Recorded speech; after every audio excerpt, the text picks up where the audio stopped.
Catus, Maximus here, this time with another entry to the Ratchet files, this time with a Penens 1660. Pennens is yet another American tool manufacturer of yesteryear. In this case, it was one that Proto purchased. This is part of the series after they were purchased by Proto.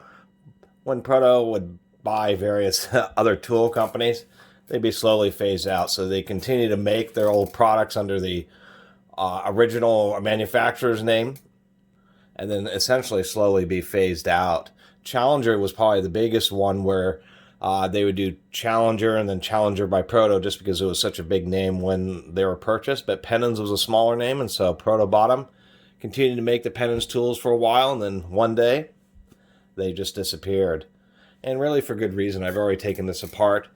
It's not the greatest ratchet. I mean, as far as its overall thickness, durability, seems like it's pretty okay. The knurling's actually not too bad on the handle.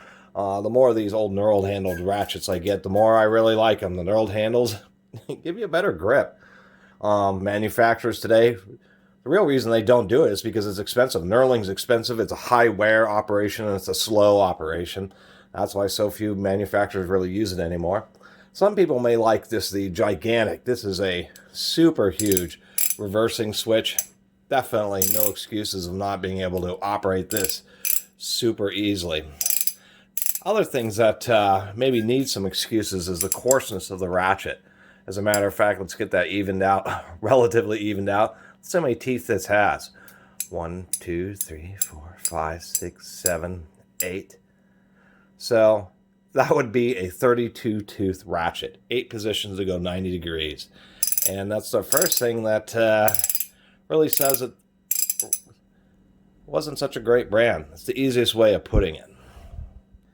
I mean, it is a classic old heavy round head ratchet. The round head is actually pretty darn large. Not quite as big as the Bonnie's, but it's definitely not compact. I will say that the ball detent on it is really pretty strong, so that's pretty good. But in reality, unless it's a couple dollars, this is a ratchet you should probably pass on.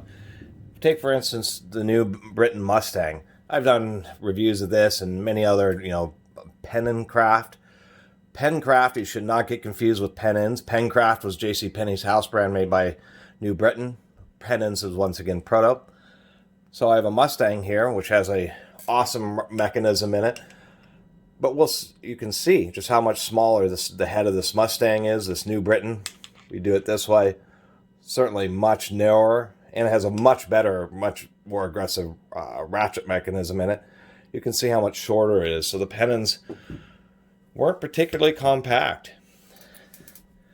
Initially, I thought this was an oil hole, and so I suppose you could use it for an oil hole, but we'll see what it is in just a second here. We'll just go ahead and pop off this spiral retaining ring here, which is always kind of adventure. Get these off. There we go. Once you get used to these, they're pretty easy to deal with. Pop this open. You can see the coarseness of that. That's just insane right there. That is a massively coarse ratchet. And I was wondering, why on earth? 32 tooth. That's like one of the lowest tooth counts I've ever encountered. Not the lowest, though. I have some vintage ratchets that are pretty low tooth count. And I get in here to look at the pawl.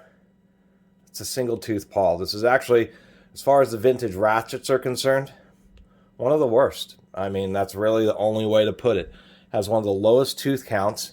And even though this pawl is pretty wide, it is nonetheless one single tooth. It's been a while since I've seen a single tooth ratchet. And I was pretty disappointed to encounter that. I'm going to put a little bit of lube in here while I'm at it. I'm not going to totally take this thing apart. There's not a particularly compelling reason to do that. It's just something I'm going to put into the collection. But that's really the gist of this Penens ratchet. I'll pick up other Penens ratchets. Maybe there were some that were using more modern proto designs. Oh yeah, that works so much better now. By the way, many of these ratchets, with how the lever is held in, you can just see it.